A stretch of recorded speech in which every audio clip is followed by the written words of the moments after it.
मौसम गर्मा की आमद के साथ ही हम में से अक्सर अफराद को बस इस बात का इंतज़ार रहता है कि मीठे और रसीले आम कब बाज़ार में दस्तयाब होंगे।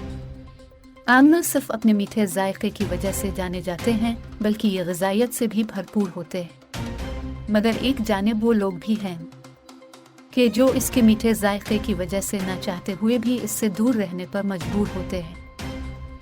चूँकि आम में कुदरती तौर पर शुगर की मिकदार खासी ज़्यादा होती है, इसलिए इंसानी जिस्म में दाखिल होते ही शुगर की सतह को बढ़ा देता है। तिब्बी माहिरीन की जानिब से ज़ियाबीतस और बिल शुगर के मरीज़ों को बाज़ औक़ात इस फल को खाने से गुरेज करने का मशवरा दिया जाता है। अहम सवालात ये हैं कि क्या आम वाकई ज़ियाबीतस में इजाफे का बाइस बनता है? ज़ियाबीतस के शिकार अफराद को आम खाने से कब परहेज़ करना चाहिए और कब वो इससे लुत्फ़ अंदोज़ हो सकते हैं?